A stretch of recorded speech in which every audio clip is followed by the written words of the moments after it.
নমস্কার প্রিয় বিয়ার, আপনারা দেখছেন খবর তরঙ্গ। করিমগঞ্জের নাম এখন থেকে শ্রীভূমি। অসমের মন্ত্রিসভায় সিদ্ধান্ত নেওয়ার পর মুখ্যমন্ত্রী হিমন্ত বিশ্ব শর্মা নামের প্রতি অনুমোদন দিলেন। এবার শ্রীভূমি। তিনি বলেছেন যে করিমগঞ্জ নামে কোনো ঐতিহাসিক নিদর্শন নেই এবং কোনো আবিধানিক অর্থ নেই, এবং সেই শ্রীভূমি নামে রবীন্দ্র স্মৃতি যেহেতু রয়েছে, তাই করিমগঞ্জের নাম এখন থেকে শ্রীভূমি। প্রিয় বিয়ার, ভিডিওটি ভালো লাগলে সাবস্ক্রাইব করবেন, এতে আপনার ক্ষতি হবে না। রবীন্দ্র স্মৃতির কথা মুখ্যমন্ত্রী হিমন্ত বিশ্ব শর্মা যে বলেছেন, তার একটা ঐতিহাসিক সত্য রয়েছে। সেটা হলো রবীন্দ্রনাথ ঠাকুর 1919 সালে করিমগঞ্জ থেকে সিলেটে গিয়েছিলেন, এবং সিলেটে যাওয়ার পর সেখানে কাউকে সই দিতে গিয়ে লিখেছিলেন করিমগঞ্জকে নিয়ে, মমতাবিহীন কাল স্রোতে বাংলার রাষ্ট্রসীমা হতে নির্বাসিতা তুমি সুন্দরী শ্রীভূমি। শ্রীভূমি অর্থ মা লক্ষ্মীর ভূমি। এরকমই অভিধায় করিমগঞ্জকে অভিহিত করেছিলেন রবীন্দ্রনাথ ঠাকুর, আর সেটাই এখন অসম সরকার রবীন্দ্রনাথকে শ্রদ্ধা জানিয়ে করিমগঞ্জের নাম শ্রীভূমি করেছেন। এ নিয়ে একটা হইচই শুরু হয়েছে অসমে, যে করিমগঞ্জের নাম কেন বদলের প্রয়োজন পড়েছে। এর আরেকটা ইতিহাস আছে যে করিমগঞ্জের মিরাজদার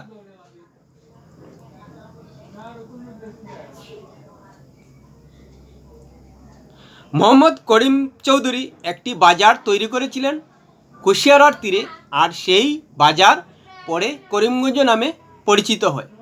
এবার সেটা বদলে দিলেন মুখ্যমন্ত্রী হিমন্ত বিশ্ব শর্মা সরকার।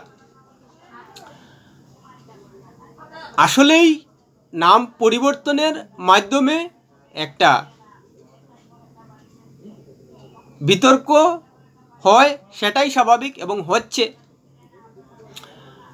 আর যেহেতু রবীন্দ্রনাথ করিমগঞ্জকে নিয়ে নাম দিয়েছিলেন শ্রীভূমি এবং বাংলার রাষ্ট্রসীমা হতে, সেটা সত্যি।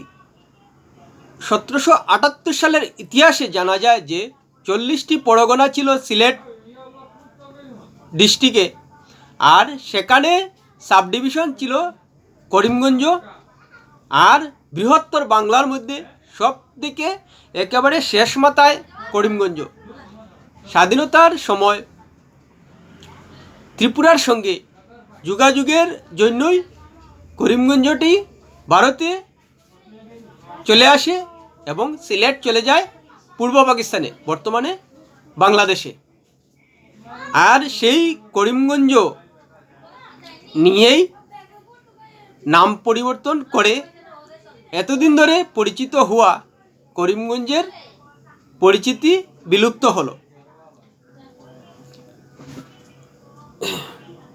করিমগঞ্জ কিন্তু একসময় কাছাড়ের অধীন ছিল, কাছাড় জেলার অধীন ছিল।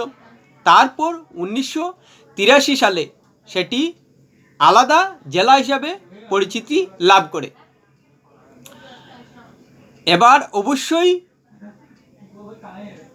করিমগঞ্জ নাম নিয়ে বিতর্ক সৃষ্টি হবে এবং হচ্ছে, কিন্তু অসম সরকার মনে করছে যে যেখানে যেখানে নামের কোনো ঐতিহাসিক নিদর্শন নেই এবং আবিধানিক অর্থ নেই, সেই যুক্তি দেখিয়ে করিমগঞ্জের নাম এবার থেকে শ্রীভূমি হলো, অর্থাৎ মা লক্ষ্মীর ভূমি। নিশ্চিতভাবেই 1919 সালে রবীন্দ্রনাথ যখন করিমগঞ্জ থেকে সিলেটে যান, তখন করিমগঞ্জের সার্বিক পরিস্থিতি দেখে নিশ্চিতভাবেই তার মনে হয়েছিল যে একটা সুন্দর অঞ্চল, এবং নিশ্চিতভাবেই মা লক্ষ্মীর বরদান প্রাপ্য ভূমি, তাই তিনি সেই অঞ্চলটিকে শ্রীভূমি বলে উল্লেখ করেছেন। অন্ততপক্ষে রবীন্দ্র গবেষকদের